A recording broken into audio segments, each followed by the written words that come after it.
Hello student, welcome to my channel Science Learning Gateway. Today we will do class 10th science chapter number 3 metals and non-metals. This is also from chemistry and we will do the half of the topics which we have to cover in this chapter. This is the part 2 of the video. In part 1 we have covered some of the topics and few of the topics are left which we'll do in this video. Okay, so what all topics we have studied in part 1 of this chapter: introduction, physical properties of metals and non-metals, chemical properties of metals means reaction of metals with air, water, acid, solution of other metals, etc. In this video, that is in the part 2 of metals and non-metals, what we will read about reactivity series, reaction of metals with non-metals, ionic compounds and its properties, occurrence of metals, its attraction and refining process, corrosion and its prevention. So now let's get started. Okay, we'll start with the reactivity series. So what is a reactivity series? In a reactivity series, metals are arranged on the basis of their decreasing reactivity, on the order of their decreasing reactivity, means at the top most reactive metals are placed and in the bottom least reactive metals are placed. Okay, so the most reactive metal, according to this diagram, what we can see, which is the most reactive metal? Potassium is the most reactive metal and platinum, Pt, is the least reactive metal. Now we'll see the definition of reactivity series. Reactivity series is a series of metal in which metals are arranged on the basis of their decreasing reactivity. Sodium, potassium are the most reactive metal and silver, gold, platinum are the least reactive metal. Okay, so you have to remember this, the definition of this series, and also the most reactive and the least reactive metal. Our next topic is reaction of metal with a non-metal. How metals react with a non-metal? Why do this metal react with non-metal? To become stable, okay, to fulfill their valence shell, the metals react with the non-metals. Okay, reactivity of element is the tendency to attain a completely filled valence shell. All the elements, they need to complete their valence shell, they need to fill their valence shell, so they need to react with other elements. Atoms of the metals lose electron to form their valence shell to form cation. Atoms of the non-metals gain electron from their valence shell to form anions. We have seen that metals can easily lose electron and they form the positively charged species, and these are called cation. Atoms of the non-metals, for non-metals, what we have seen, they can easily gain electrons and they form negatively charged species known as anion. Let's see this with an example. Formation of sodium chloride, NaCl. Sodium is a metal and chlorine is a non-metal. Okay, for sodium, what is the atomic number of sodium? 11. Electronic configuration is 2, 8 and 1. One electron is present in the outermost shell. Then sodium doesn't need this electron. The sodium will lose this electron and it will form Na plus species. Okay, and the electronic configuration of this Na plus is 2, 8, means it is stable in this state. Next, for chlorine, what is the atomic number of chlorine? 17. If we will write the electronic configuration of chlorine, what we can write? 2, 8 and 7, means if it will gain one electron, it will complete its valence shell. It will gain octet, means it will fulfill its shell, it will become stable. So what it will do, it will gain one electron, it will take one electron, it will form negatively charged species, Cl minus, chloride ion. Now this Na plus and Cl minus, both are oppositely charged species. One is positively charged and another one is negatively charged. They will combine together and they will form NaCl, and they are joined together with a strong force of attraction. Okay, sodium has one extra electron. This one electron is represented as dot, and chlorine has 7 electrons in its outermost shell. So this sodium will donate its one electron to chlorine and they will form a compound known as NaCl. Okay, they are sharing their electrons, donating. Sodium is donating its electron to chlorine and they are forming a compound known as sodium chloride. Okay, now we will see the next topic, ionic compounds and its properties. First of all, what are ionic compounds? Ionic compounds are those compounds which are formed by transfer of electrons. Okay, you have to remember this. Transfer of electrons from a metal to a non-metal are called ionic compounds. Example, NaCl and MgCl2, sodium chloride and magnesium chloride. In this case, we have seen sodium is donating one electron to chlorine. So this is an ionic compound. Now we will see the different properties of ionic compound. The first property of ionic compounds are they are soluble in water. Most of the ionic compounds are soluble in water. They have very high melting and boiling points. They do not conduct electricity in the solid state, but they can conduct electricity in the molten state or in the aqueous state. Why? Why ionic compounds can conduct electricity in the molten state but not in the solid state? Because in the molten state the ions are free to move. They can move from one place to another place and they can easily conduct electricity in that. But in the solid state the ions are closely packed or tightly packed. They cannot move from one place to another place. So they will not conduct electricity in the solid state. And the fourth point is they are solid and hard because of strong force of attraction between ions. The compounds break into pieces when the force is applied. The ionic compounds, for example, sodium chloride, the force between them is very strong in nature. They are very hard in nature. We cannot break them. But if force is applied to ionic compounds, it can be broken down into pieces. Okay, so the ionic compounds have a very strong force of attraction. So these are the different properties of ionic compounds. Now we'll see the next topic, that is occurrence of metal and its extraction. Okay, how metals are extracted and how its extraction process is done. So most of the elements are extracted from the earth crust. Most of the elements we get from the earth crust. In the sea also, in the rivers and sea also, we get many salts like sodium chloride, etc. Okay. First of all, we'll start with minerals. What do we understand by minerals? Elements or compounds which occur naturally in the earth crust are called minerals. Okay, minerals are those elements or compounds which occur naturally in the earth crust. Next topic is ore. Minerals that contain very high percentage of a particular metal. That mineral can be profitably extracted from it. Such minerals are called ores.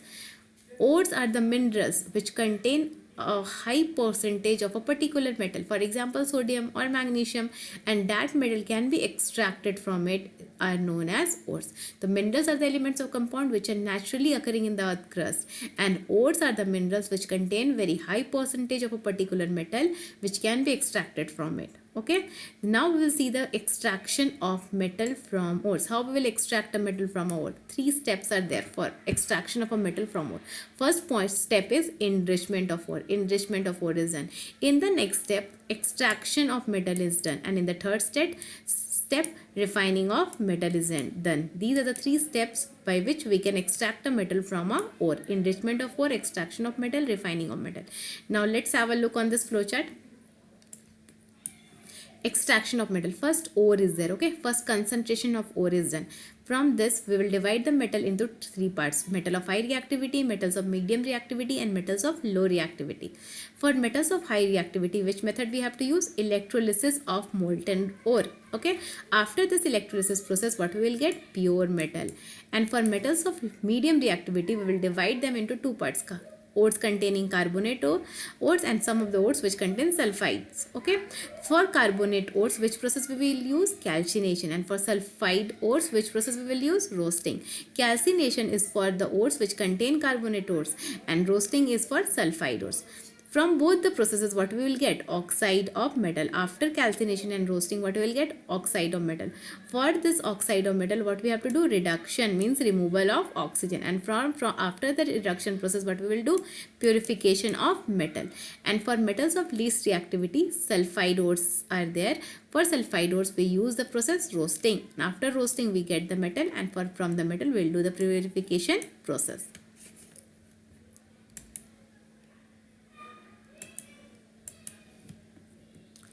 Okay, now we'll read about metallurgy. What is metallurgy?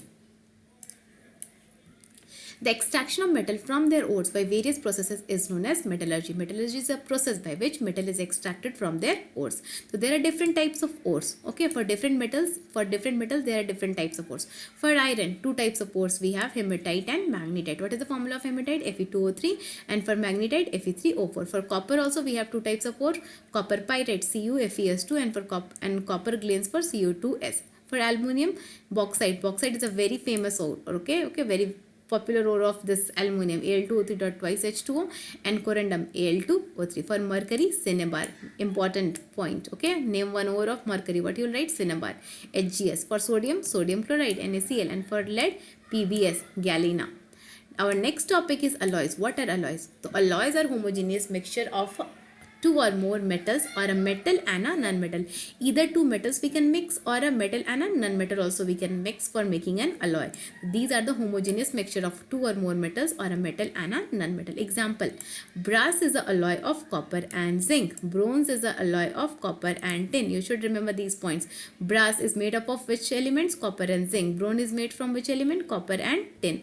Solder is the alloy of lead and tin. Solder is used for welding purposes, okay, and it is an alloy of lead and tin. Next we have amalgam. Amalgam is also alloy, but in this mercury is used as one of the element, okay. It is a homogeneous mixture of a metal and mercury.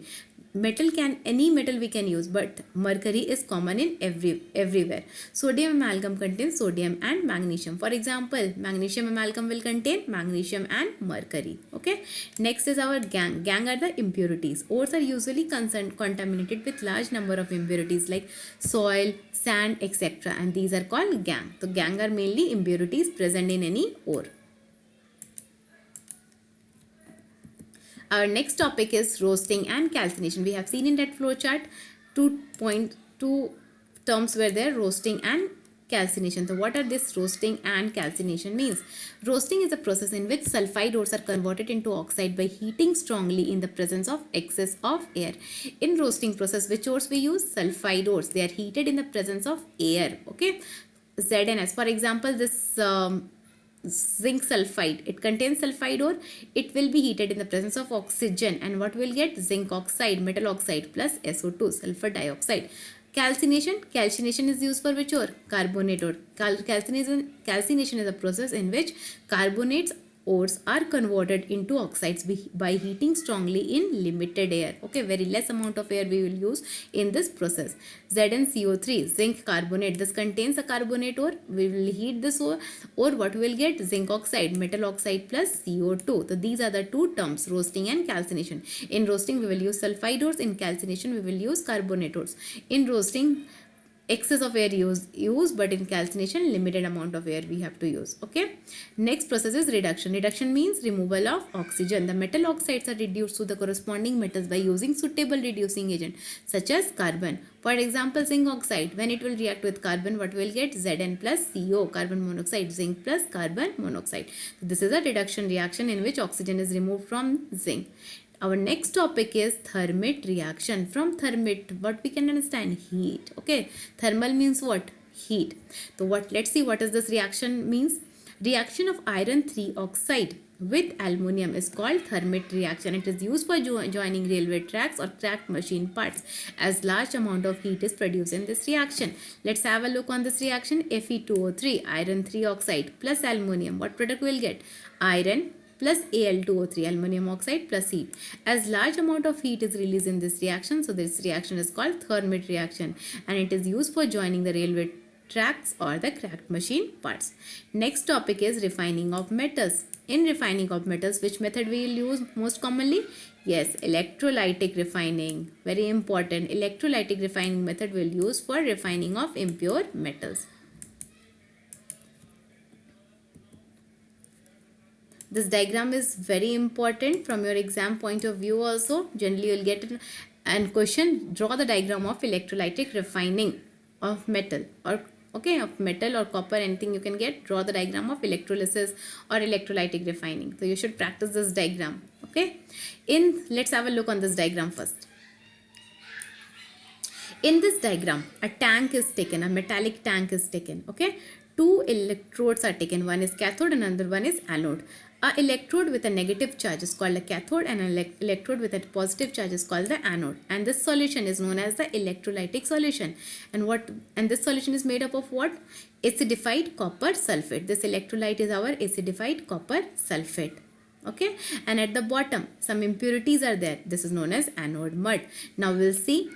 Anode is taken as impure copper, okay. Anode is taken as impure copper, cathode is taken as pure copper, strip of pure copper, and this electrolyte is taken as acidified copper sulfate, solution of acidified copper sulfate. You have to remember, anode is our impure copper, cathode is our pure copper strip, and this electrolyte is acidified copper sulfate. So now what will happen? When will we pass electric current through this through this solution or through this electrodes, what will happen?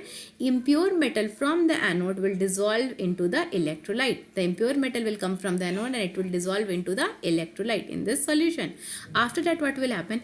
Equivalent amount, means same amount of pure metal from the electrolyte is deposited on the cathode. Now some pure metal will come from the solution and will deposit on the cathode. The soluble impurities will go into the solution, whereas the insoluble impurities will settle down at the bottom of the anode, known as anode mud. After electrolysis, what will happen? Soluble impurities will soluble in the solution and insoluble impurities will settle down at the bottom, known as anode mud. So this is our electrolytic refining process. If in your question you will they will ask in your exam, or your teacher will ask in school that explain electrolytic refining, what you will take, what you will write. In electrolytic refining, anode is taken as impure copper, cathode is taken as pure copper, electrolyte is our acidified copper sulfate. When we will pass electricity, impure metal from the anode will dissolve into the electrolyte, and again equivalent amount of pure metal from the electrolyte will go and deposit into the cathode, and the soluble impurities will go into the solution and insoluble impurities will settle down at the bottom of the anode, known as anode mud. Okay, and you have to practice this diagram. Our next and the last topic of this chapter is corrosion. Corrosion is the last topic of this chapter and very important too. First of all, do you know what is corrosion? You have seen many metals or some iron gates, iron chains, etc. They are very shining when it is new or when it is painted. But after some time, when it will come in contact with air or oxygen, its surface become corroded. Means it will lose its shine also, its smoothness also, everything. Okay. Some layer of brown substance or red substance will deposit on it and it will lose its luster and shine. Okay, its surface will become corroded. For example, in this diagram, we can see this iron chain. It is corroded, it is rusted or corroded. Means it has lost its shining surface or appearance and its surface becomes corroded, very rough in nature. Okay. So now let's see what is the definition of corrosion. Corrosion is a process in which surface of some metals gets corroded when they are exposed to moist air for a long period of time. Means when a metal will come in contact with air or moisture, its surface will become corroded, and this process is called corrosion. So what is corrosion? Corrosion is a process in which some of the metals get corroded when they are exposed to moist air for a long period of time. Now we'll see some of the examples of corrosion. For our first example is silver articles become black when they are exposed to air. Why they will become black when they are exposed to air? Because in air sulfur is present. The silver will react with the sulfur and they will form silver sulfide. They will form a coating of silver sulfide. So silver articles becomes black. You can get a question why silver articles become black when they are exposed to air. What you'll write for that? Because silver will react with the sulfur present in air and they form a coating of silver sulfide, so they appear black in color. Next example is copper react with moist carbon dioxide in air and loses its shiny brown surface and gains a green coat of basic copper carbonate. Copper, it gains a green color when it comes in contact with air. Why? Because copper will react with the moist carbon dioxide present in air and they will form copper carbonate. So copper becomes greenish in color. Next example is iron. Iron, when exposed to moist air for long period of time, acquires a coating of brown flaky substance called rust. Iron also react with air and they form ferric oxide, Fe2O3, which is known as rust. So these are the three examples of corrosion which we have to study in this textbook: silver, copper and iron. Now we'll see the different methods of prevention of corrosion. How we can prevent this corrosion? Methods of prevention. The rusting of iron or corrosion can be prevented by painting, by applying paint, oiling, by applying oil, greasing, by applying grease, galvanization, by applying a layer of zinc, chrome painting, anodizing by applying a layer of aluminium, or by making alloys. So these are the different methods of prevention of corrosion. Few of them we will discuss here. Galvanization. What does this galvanization means? You should remember this point, okay? It is a method of protecting steel and iron from rusting by coating them with a thin layer of zinc. In galvanization, we used to protect the metal by applying a thin layer of zinc. You have to remember, in galvanization process, which metal is used? Zinc metal is used. Alloys. Alloys we have already discussed. It is a homogeneous mixture of two or more metals or a metal and a non-metal. Example, stainless steel. It is how stainless steel is formed? It is formed by the mixing iron, nickel and chromium. Likewise, bronze is also alloy which is formed by copper and tin. Brass is also alloy which is formed by mixing copper and zinc. So these are the different examples of alloys. Now this point, pure gold. Pure gold, it is 24 karat gold, okay, and it is very soft in nature. We cannot use this pure gold for making jewelries. It is not used for making jewelries. Okay, for making jewelries, what we have to do? We have to take 22 karat gold. Okay, in India, generally 22 karat gold is used for making the jewelry. It means 22 part of pure gold is mixed with or alloyed with 2 parts of either copper or silver to make it hard. Generally, gold is mixed with silver or copper to make it hard, so that we can make the jewelries from it. So this was the last topic from this chapter. I hope you all have understood. Okay, let's have a quick revision on the topics which we did today. Reactivity series. What is reactivity series? It is a series of metals in which metals are arranged in decreasing order of their reactivity. Sodium, potassium are the most reactive metal, and silver, gold, platinum, these are the least reactive metal. Next, reaction of metal with non-metals. Generally, a metal react with a non-metal to gain stability or to form the compounds. For example, sodium chloride. In sodium chloride, sodium is a metal and chlorine is a non-metal. They are both oppositely charged species. So sodium will donate its electron to chlorine and they will form a compound known as sodium chloride. Next one is ionic compound. What are ionic compounds? Ionic compounds are formed by the transfer of electrons from a metal to a non-metal. Examples are sodium chloride and magnesium chloride. What are the different properties of ionic compounds we have read? They are soluble in water, they have high melting and boiling point, they do not conduct electricity in the solid state, but in the molten state they conduct. Why? Because they are free to move in the molten state. Next, last point is they have a strong force of attraction, so they are generally solid in state. Next, occurrence of metals and its extraction and refining. What are minerals? Minerals are the elements or compounds which occur naturally in the earth crust. Okay, ores are what? Ores are the minerals which contain a very high percentage of a particular metal and that can be profitably extracted from it. Such minerals are called ores. Now, the extraction of metal from ores. 3 steps we have: enrichment of ores, extraction of metals, and refining of metals. Metallurgy. Metallurgy is the process by which we can extract the metal from the ores.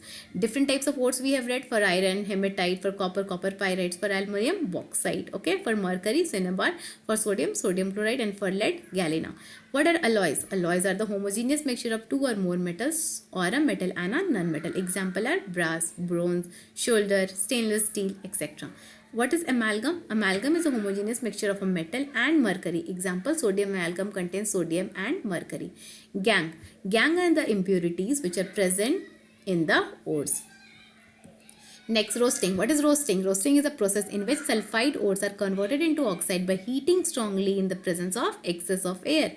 And what is calcination? Calcination is a process which is used for carbonate ores and they are converted into oxides by heating strongly in limited air. Next topic is reduction. The metal oxides are reduced to their corresponding metals by using suitable reducing agents such as carbon. In reduction process, we have to remove the oxygen. Next topic is Thermit reaction. Thermit reaction, it is a reaction between iron oxide and aluminium and large amount of heat is produced in this reaction, so it is used for joining the railway tracks or the cracked machine parts. Next is refining of metals. Which method is generally used for refining metals? Electrolytic refining. In electrolytic refining, anode is used as impure copper, cathode is used as pure metal copper. Electrolyte is the acidified copper sulfate solution. When electricity is passed, impure metal from the anode will go into the electrolyte. From the electrolyte, pure metal will go and deposit at the cathode. Okay. After that, soluble impurities will go into the solution and insoluble impurities will settle down at the bottom of the anode known as anode mud. And the last topic of this chapter, corrosion. Corrosion, what we have studied? Corrosion is a process in which some of the metals get corroded when they are exposed to moisture for a long period of time. Okay. Different examples we have read for silver, copper and iron. And the last topic, prevention of corrosion. How we can prevent corrosion? The rusting of iron can be prevented by painting, oiling, greasing, galvanization, chrome painting, anodizing or making alloys. These are the different methods by which we can prevent corrosion. So students, we have completed the third chapter of your class 10th science textbook, metals and non-metals. If you have any doubt, please ask me and do comment in the comment box. Go through the chapter carefully and please let me know if you have any doubt. I will clear your doubts. Okay. Our next video for the next chapter will come soon. So keep updated with the channel. Please like and subscribe my channel, Science Learning Gateway.